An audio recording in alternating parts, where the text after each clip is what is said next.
اس لیے رکوع نمبر 7 کو بڑے غور سے سنیے گا. معذرت کے ساتھ کہوں کہ یہ بنی اسرائیل کا نہیں، آج کے مسلمانوں کا رویہ دکھتا ہے. جتنے ہم پرآسائش اور پرتعیش جینے کے عادی ہو گئے اور کھانا پینا ہمارا مقصد حیات بن گیا. ذرا دیکھیے گا ٹاپک کیا ہے کہ زمین پر فساد پھیلاتے نہ پھرو. کیسے؟ جب موسیٰ علیہ السلام نے اپنی قوم کے لیے پانی مانگا، وَإِذِ اسْتَسْقَىٰ مُوسَىٰ لِقَوْمِهِ، تو ہم نے کہا اپنی لاٹھی پتھر پر مارو جس سے 12 چشمے پھوٹ نکلے، اور ہر گروہ نے اپنا چشمہ پہچان لیا، اور ہم نے کہہ دیا کہ اللہ تعالیٰ کا رزق کھاؤ پیو اور زمین میں فساد نہ کرتے پھرو. کیا پتہ چلا کہ کھاؤ اللہ کا اور نافرمانی کرو اس کی، یہی فساد ہے. اور جب تم نے کہا ہے موسیٰ ہم سے ایک ہی قسم کے کھانے پر ہرگز صبر نہ ہو سکے گا. آپ کے گھر میں تو نہیں یہ آواز آتی ہم روز ایک ہی کھانا کھائیں، ہم روز ایک ہی طرح کا کھانا کھائیں. ہم نے اتنا کھلا دیا اپنے اولادوں کو کہ وہ کہتے ہیں کہ منتیں کر کے تیری ہم نے تجھے بگاڑ دیا. ایک کھانا نہیں ہوتا، ایک ہی طرح کا ہوتا ہے اصل میں. ایک ہی طرح کا چکن، ایک ہی طرح کی فش، ایک ہی طرح کی سبزی، ایک ہی طرح کے نگیٹس. 10 چیزیں روز دکھائیں گے تو وہ ایک ہی لگیں گی نا، یہ مراد ہے. کیا کہا؟ اس لیے اپنے رب سے دعا کیجئے کہ وہ ہمیں زمین کی پیداوار ساگ، ککڑی، گیہوں، مسور اور پیاز دے. آپ نے فرمایا بہتر چیز کے بدلے ادنا چیز کیوں طلب کرتے ہو؟ اچھا شہر میں جاؤ، وہاں تمہاری چاہت کی یہ سب چیزیں ملیں گی. ان پر ذلت اور مسکینی ڈال دی گئی اور اللہ کا غضب لے کر وہ لوٹے. یہ اس لیے کہ وہ اللہ کی آیتوں کے ساتھ کفر کرتے تھے اور نبیوں کو ناحق قتل کرتے تھے. یہ ان کی نافرمانی اور زیادتیوں کا نتیجہ ہے. کیا پتا چلا کہ جب مقصد حیات کو بھول کر کوئی بھی قوم صرف کھاؤ پیو، ایٹ ڈرنک بی میری، موج مستی پہ آئے تو اللہ تعالیٰ اس کو فساد کہتے ہیں. اللہ کے بندوں سے تعلقات بگڑ جائیں اور بندوں کے بندوں سے تعلقات بگڑ جائیں. تو آیت 60-61 میں کیا دیکھا؟ اللہ نے بنی اسرائیل پر بہت سے انعامات کیے تھے، لیکن انہوں نے نافرمانیوں کو اپنا شعار بنا لیا، پھر اللہ نے وہ نعمت چھین لی. اور بنی اسرائیل کے خلاف ایک چارج شیٹ ہے، یہ کلک کرو ٹک ٹک ٹک. اور ساتھ ہی ساتھ ہم بھی اپنا تعلق باللہ دیکھیں کہ ہمارا اپنا حال کیا ہے. کیا آج ہمیں نعمتوں کی کوئی کمی ہے؟ ان کو من اور سلوہ ملا، ہمارے پاس نہیں ہے من سلوہ. ابھی فریج کھولے دیکھے ڈھیر ہے آپ کے پاس، فریزر کھولے رکھنے کی جگہ نہیں ہے. آپ پیسے ڈالیے 10 چیزیں منگا لیجئے. کیا اتنا شکر بھی ہے جتنی نعمتیں؟ آج اس بات کی بہت ضرورت ہے. اس سال کے رمضان کو اپنے لیے گول بنائیں کہ ہم نے صرف کھلانے پلانے پہ توجہ نہیں دینی، صرف ہم کھانے پینے چٹپٹے مسالوں میں. آج ہمیں وقت کیوں نہیں ملتا؟ لوگ دورہ قرآن کے لیے کیوں نہیں آئیں گے؟ پتہ نہیں ابھی آپ آ رہے ہیں رمضان میں آئیں گے کہ نہیں، یا پتہ نہیں اور بھی آئیں گے انشاءاللہ. لیکن عموماً کچن میں ہم کیوں رہتے ہیں؟ چٹپٹے کھانے، مسالے، ٹیسٹ کانشیس، ذائقوں کے حریص. اللہ نے ان کو دنیا میں خلافت کے لیے چنا تھا. اپنا پیغام عام کرو، تم دنیا کو اللہ سے جوڑو. آج آپ کو مجھے بھی یہی کام دیا اور ہم ان کو چھوڑ کر پکوڑے تلنے لگ گئے، سموسے بنانے لگے. برے بھی نہیں تھے لیکن ساتھ یہ بھی تو کام کرتے رہتے. تو یاد رکھیے جنت عمل سے ملے گی، صرف نہیں. اور اس میں شکر، صبر، تواضع اور قناعت، یہ 4 بڑے رویے نوٹ کر لیں. یہ اپنے بچوں میں ڈال دیں، اصلاح ہوگی. اور ناشکری، بے صبرا پن، گھمنڈ اور حرص، یہ فساد ہے. معذرت کے ساتھ کہوں گی کہ آج ہمارا پیرنٹنگ سٹائل بچوں کو بگاڑنے کا ہو گیا. مت پوچھیے اپنے بچوں سے بیٹا کیا کھاؤ گے، اچھا بیٹا یہ بنا دوں، اچھا بیٹا وہ کر دوں. نہیں، ایک دن ان کی مانتے ہیں تو 3 دن اپنی منوائیے، ورنہ یہ بچے آپ کے قابو میں نہیں رہیں گے.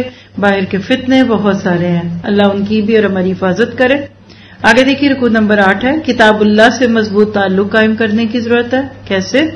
اللہ تعالیٰ فرماتے ہیں مسلمان ہوں، یہود ہوں، نصارہ ہوں یا سابی ہوں، جو کوئی بھی اللہ تعالیٰ پر اور قیامت کے دن پر ایمان لائے اور نیک عمل کرے، ان کے اجر ان کے رب کے پاس ہے اور ان پر نہ تو کوئی خوف ہے اور نہ اداسی.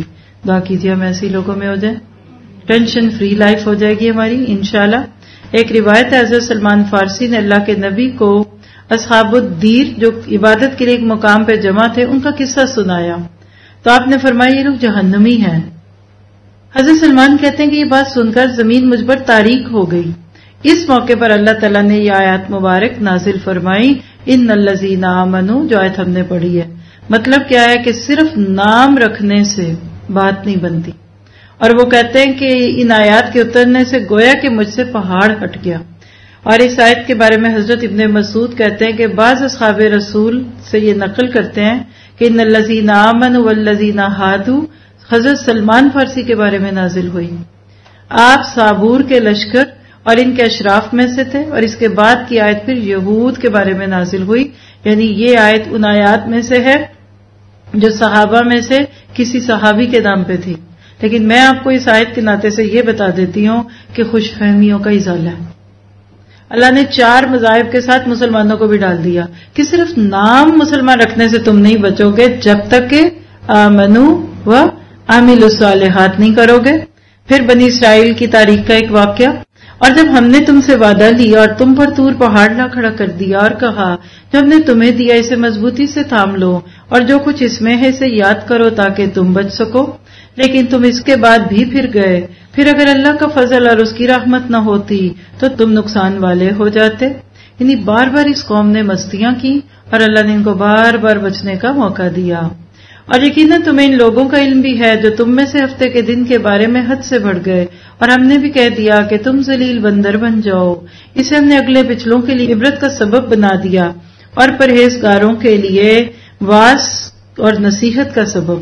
معروف واقعہ ہے بندر بنائے جانے والا. اس کی ڈیٹیلز انشاءاللہ ہم سورۃ الاعراف میں پڑھیں گے اور وہاں اس پہ کافی زیادہ بات ہوگی.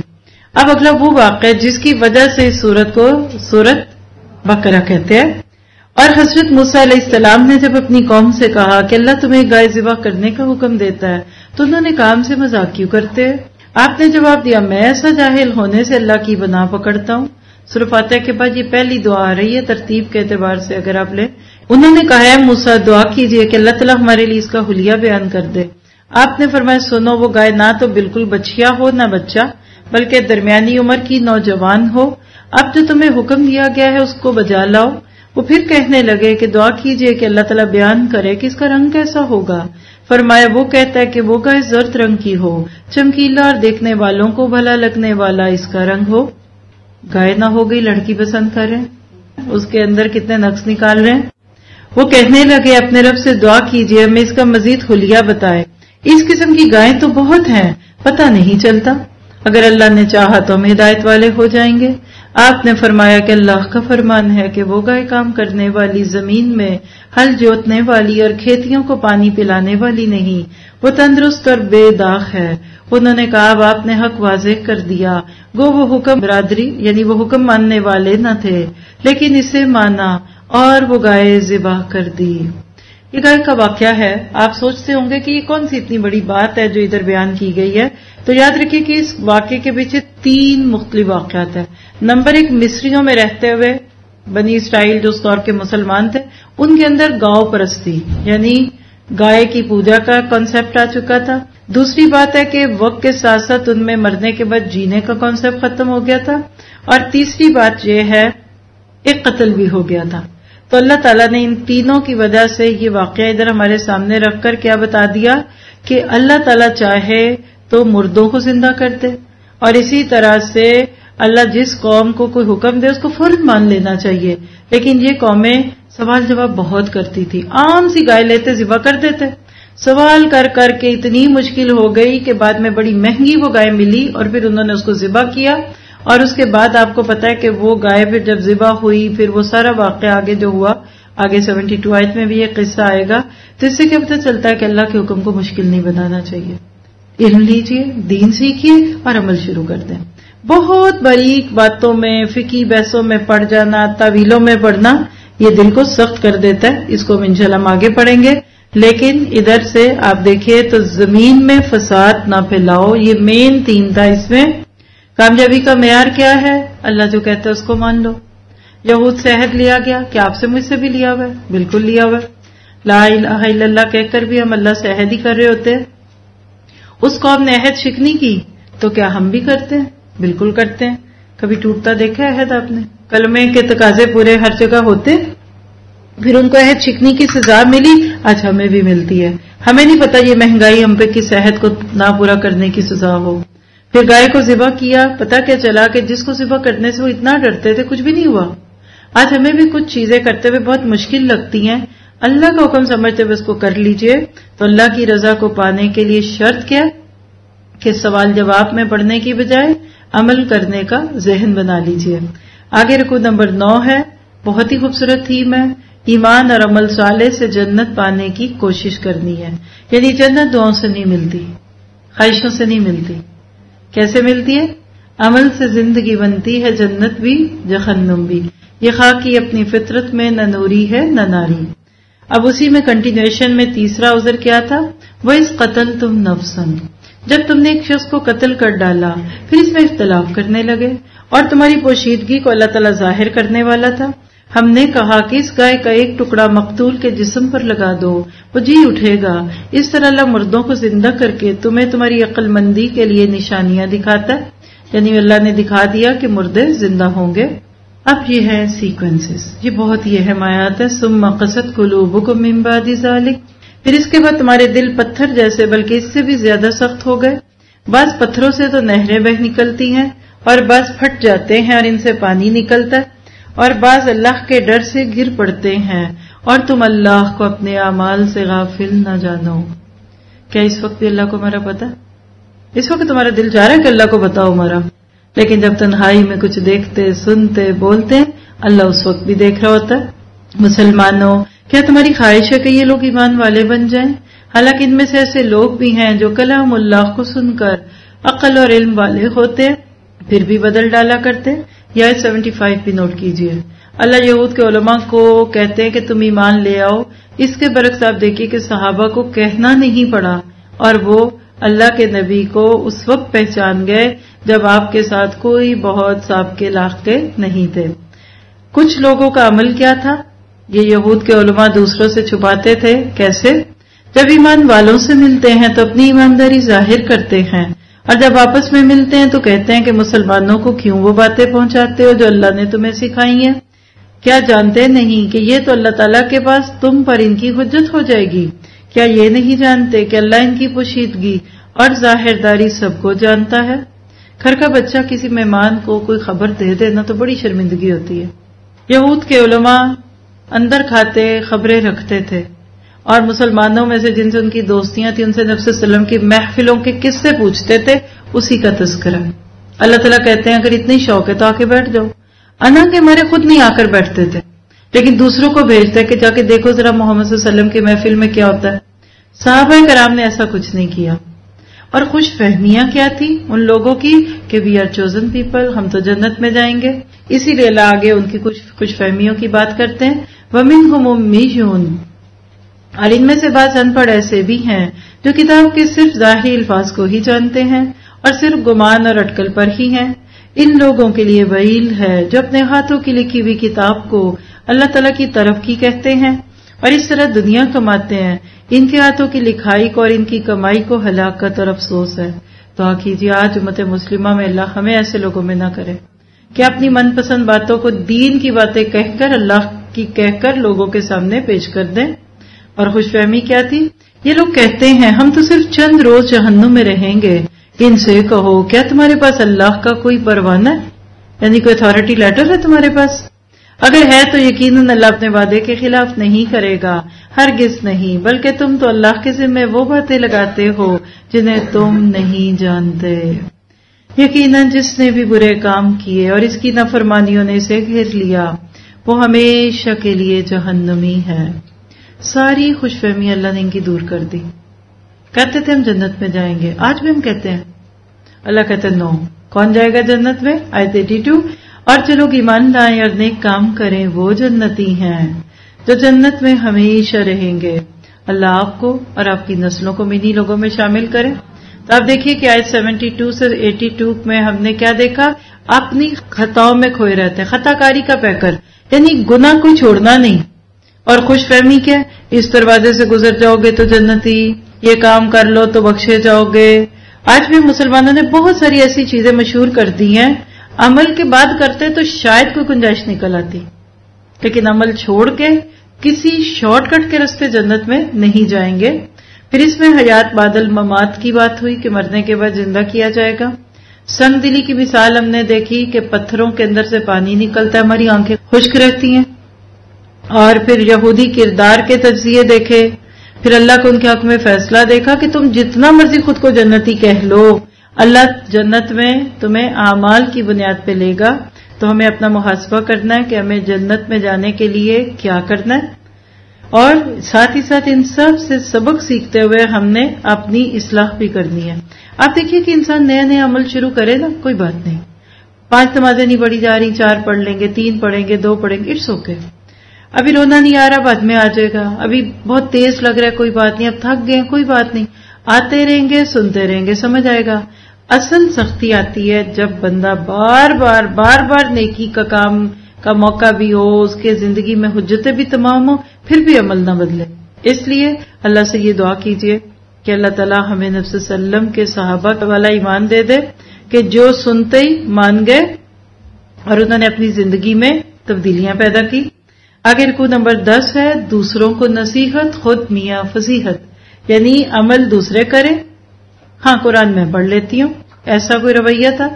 فرمایا اور جب ہم نے بنی اسرائیل سے وعدہ لیا کہ تم اللہ کے سوا دوسروں کی عبادت نہ کرنا اور ماں باپ کے ساتھ اچھا سلوک کرنا، اسی طرح رشتہ دار یعنی قرابت داروں، یتیموں اور مسکینوں کے ساتھ، اور لوگوں کو اچھی باتیں کہنا، نمازیں قائم رکھنا اور زکوٰۃ دیتے رہا کرنا، لیکن تھوڑے سے لوگوں کے علاوہ تم سب پھر گئے اور منہ موڑ لیا۔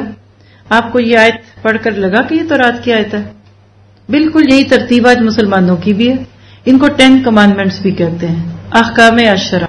تو یہ امہات الشریعہ ہیں جو ہر دور میں بالکل سیم رہے، انہی میں سے ایک چیز۔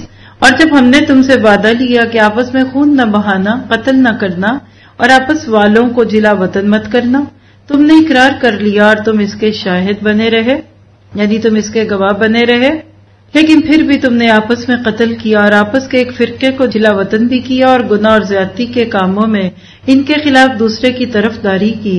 ہاں جب وہ قیدی ہو کر تمہارے پاس آئے تو تم نے ان کے فدیے دیے، لیکن ان کا نکالنا جو تم پر حرام تھا اس کا کچھ خیال نہ کیا۔ بڑی زبردست آیت ہے۔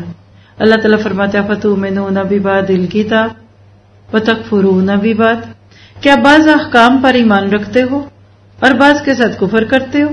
تم میں سے جو بھی ایسا کرے اس کی سزا اس کے سوا کیا ہو کہ دنیا میں رسوائی اور قیامت کے سخت عذاب کی مار، اور اللہ تمہارے اعمال سے بے خبر نہیں۔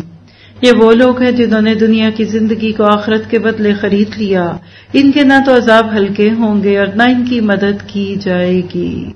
اللہ اکبر۔ بنی اسرائیل کے ساتھ اس خطاب میں میثاق مدینہ پورا، یعنی میثاق بنی اسرائیل جو تھا نا 10 کمانڈمنٹ، اس کا تذکرہ ہوا۔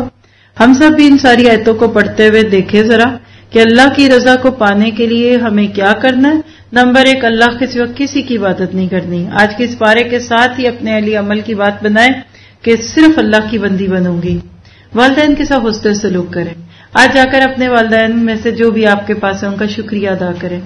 آپ نے میرے لیے بہت کچھ کیا، میں آپ کا شکریہ ادا کرتی ہوں۔ عملی طور پہ بھی ان کا کچھ اچھا کام کیجیے۔ پھر رشتہ داروں کے ساتھ حسن سلوک ہے۔ چلیے ابھی رمضان نہیں آیا، آج موقع دے کر اپنے 4-5 رشتہ داروں کو کال کیجیے، ایسی حال چال پوچھیے، احوال پوچھیے، دورہ قرآن کی دعوت دیں، اور اگر کوئی روٹھا ہوا ہے تو اس کو منا لیجیے۔ پھر نماز پڑھنے اور زکوٰۃ دینے پہ اپنے آپ کو چیک کرنا ہے، بھلی بات کیجیے۔ وَقُولُوا لِلنَّاسِ حُسْنًا، اچھی بات دین کا خلاصہ ہے۔ اور یتیموں اور مسکینوں کے ساتھ حسن سلوک کیجیے۔ اس معاشرے میں کتنے غریب لوگ آپ کی مدد کے منتظر ہیں، اور میں نے دیکھا کراچی میں الحمدللہ سوشل ورک بہت ہو رہا ہے، لوگوں کو کھانے کھلائے جا رہے ہیں، پلائے جا رہے ہیں، پتہ نہیں حق والوں کے ساتھ ناحق کے والے بھی کھا رہے ہیں۔ کوئی بات نہیں، آپ لوگوں کو یہ ربانی دسترخوان سے جوڑیے، قرآن سے جڑ جائیں گے، اللہ ان کو صبر بھی دے دے گا اور سکون بھی دے دے گا۔ آگے رکوع نمبر 11 میں قرآن کو مضبوطی سے تھامنے کی بات ہے۔ اللہ کی کتاب کو مضبوطی سے تھامیے، کوشش کریں گے۔ وَخُذُوا مَا آتَيْنَاكُمْ بِقُوَّةٍ، ہم نے حضرت موسیٰ علیہ السلام کو کتاب دی اور ان کے پیچھے اور رسول بھیجے، اور ہم نے حضرت عیسیٰ ابن مریم کو روشن دلیلیں دی اور روح القدس سے ان کی تائید کروائی۔ لیکن پھر جب کبھی تمہارے پاس رسول وہ چیز لائے جو تمہاری طبیعتوں کے خلاف تھی، تم نے جھٹ سے تکبر کیا، بس بعض کو تو جھٹلا دیا اور بعض کو قتل کر ڈالا۔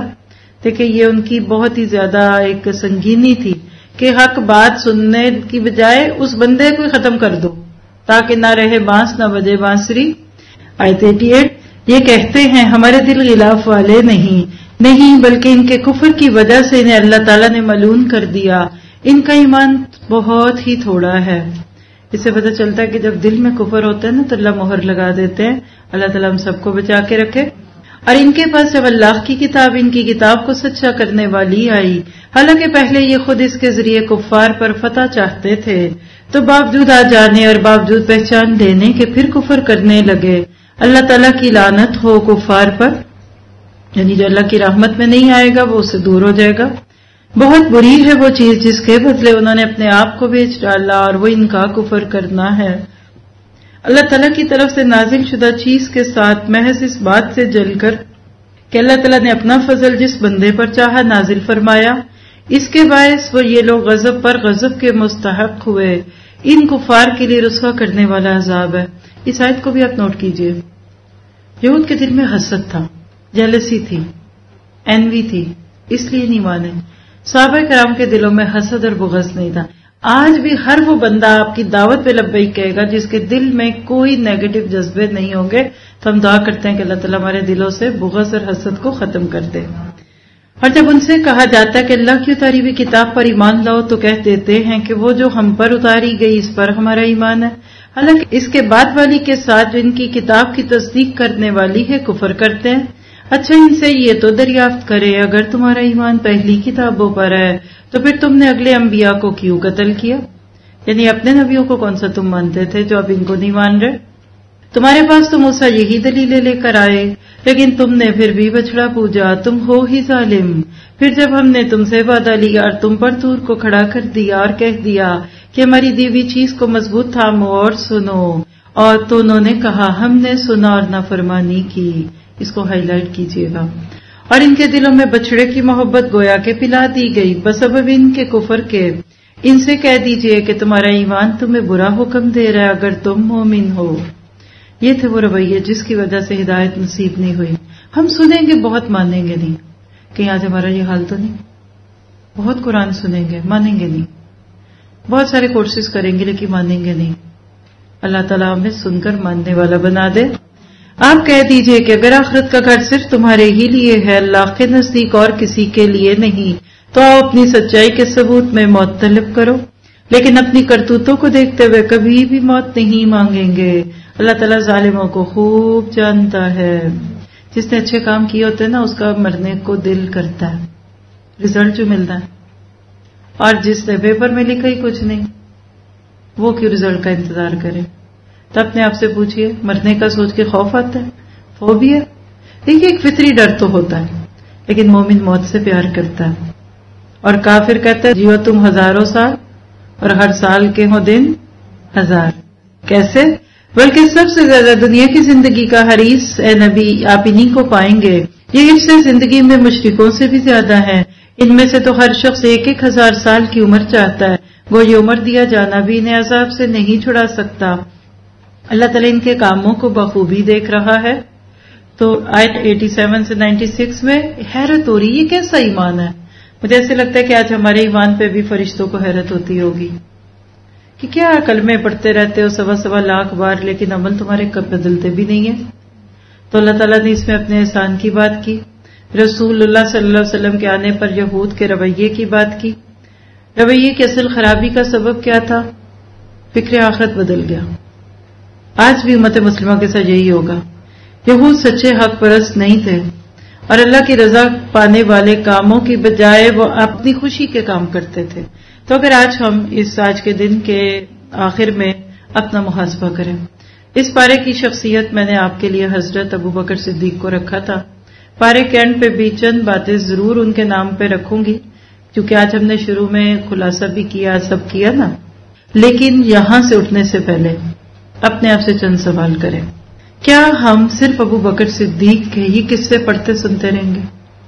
کیا ہمارا دل نہیں کرتا کہ جب ابوبکر صدیق کو اللہ کے نبی سے خوشخبریاں ملی، آج وہ ہمیں بھی ملے؟ دیکھیے آپ میں سے بہت سی مائیں بیٹھی ہیں، میں آپ کو خوش کرنے کے لیے کہوں، آپ جیسی مائیں آج کے دور کے ابوبکر کو پیدا کرے گی، آپ جیسی نانیاں، آپ جیسی دادیاں۔ شرط ایک ہے، پہلی بات ہے آج کی ماں کی اصلاح کیجیے۔ آپ کی بہو بیٹیاں جن کی گودوں میں آپ کی نسلیں پل رہی ہیں، ان کو قرآن سے جوڑیے. کھانے پک جائیں گے، صفائیاں بھی ہو جائیں گی، سب کچھ ہو جائے گا، لیکن آپ کی نسلیں نہیں سنوریں گی اگر آپ کی بچیوں کے ہاتھوں میں قرآن نہ ہوئے. تو آج سے ہی نیت کیجیے کہ میرا ٹارگٹ صدیقیت کا مقام ہے. آپ پتہ ہے کہ انبیاء اور رسول کے بعد سب سے اوپر کا درجہ صدیقیت کا ہوگا. ابو بکر صدیق کے اوپر رشک آنا چاہیے. ایک حدیث بڑی خوبصورت ہے، ابو ہریرہ سے روایت ہے، اور وہ کیا ہے کہ اللہ کے نبی نے فرمایا ایک آدمی ایک بیل پر بوجھ ڈالے ہوئے سے ہانک رہا تھا. اس بیل نے اس آدمی کی طرف دیکھ کر کہا میں اس کام کے لیے تو پیدا نہیں کیا گیا، بلکہ مجھے تو کھیتی باڑی کے لیے پیدا کیا گیا. لوگوں نے حیرانگی اور گھبراہٹ میں سبحان اللہ کہا اور کہا کہ اب بیل بھی بولتا، جیسے آج آپ بھی سوچ رہے ہوں گے. تو آپ نے فرمایا میں تو اسی بات پر یقین رکھتا ہوں، اور ابو بکر اور عمر بھی یقین رکھتے ہیں. ابو ہریرہ فرماتے ہیں کہ اللہ کے نبی نے فرمایا ایک چرواہا اپنی بکریوں میں تھا اور ایک بھیڑیا آیا اور اس نے ایک بکری پکڑی اور لے گیا. چرواہے نے اس بھیڑیے کا پیچھا کیا یہاں تک کہ اس سے بکری کو چھڑا لیا. تو بھیڑیے نے اس چرواہے کی طرف دیکھ کر کہا اس دن بکری کو کون بچائے گا جس دن میرے علاوہ کوئی چرواہا نہیں ہوگا. لوگوں نے کہا سبحان اللہ. تو رسول اللہ نے فرمایا میں تو اس بات پر یقین رکھتا ہوں اور ابو بکر اور عمر بھی اس پر یقین رکھتے ہیں. جیسے ہی مسلم کی روایت 6183. آپ کو مجھے اس میں کیا عمل کی بات ملی ہے؟ ابو بکر اور عمر کے ایمان کی نبی صلی اللہ علیہ وسلم نے 2 دفعہ گواہی دی ہے، اور ابو بکر کے گھرانے سے ہمیشہ برکتیں ملتی تھی. ایک موقع پہ حضرت عائشہ صدیقہ کا ہار گم گیا اور ڈھونڈنے میں نماز چلی گئی، اور پھر جب صلاۃ القصر اور اسی طرح تیمم کی آیتیں نازل ہوئی نا، تو اللہ کے نبی نے اس موقع پہ ایک بڑا ہی خوبصورت جملہ بولا تھا کہ آل ابی بکر یہ کوئی تمہاری پہلی برکت تو نہیں ہے، یعنی ابو بکر کے گھر سے تو ہمیشہ برکت ملی. تو میں آپ سب کو بھی اس دعا کے ساتھ فارغ کرتی ہوں کہ اللہ تعالیٰ آپ کو مجھے برکتوں والا کرے. ہم نے آج سے ہی ڈے 1 سے اپنے لیے گول بنانا ہے. آپ اگر تھوڑا سا مزید کام کرنا چاہتے ہیں تو پورے پارے میں سے ڈوز ڈھونڈیے، کیا کرنا ہے کیا نہیں کرنا. آپ اپنے پاس مصحف میں پنک سے ڈوز اور یلو سے ڈونٹس کو جمع کر سکتے ہیں. پارے کی دعا یاد کر لیجئے جو سورہ فاتحہ ہے، اور ایک دوسری جو گائے کے واقعے میں ہم نے پڑھی تھی کہ اعوذ باللہ ان اکون من الجاہلین. تیسرا آپ کا ہوم ورک کیا ہے کہ آپ نے اللہم ارینی اشیاء کما ہی اور اللہم ارین الحق حقا وارزقنا اتباعہ، اس کو دیکھ لینا انشاءاللہ. اور اسی طرح پورے پارے میں سے رضی اللہ عنہم ورضوا عنہ کے درجے پہ جو پہنچنے والے عمل ہیں اس کو کرنا ہے. اللہ تعالیٰ آپ سب سے راضی ہو. جزاکم اللہ خیر. سبحانک اللہم و بحمدک اشہد ان لا الہ الا انت استغفرک و اتوب الیک. ربنا تقبل منا انک انت السمیع العلیم وتب علینا انک انت التواب الرحیم.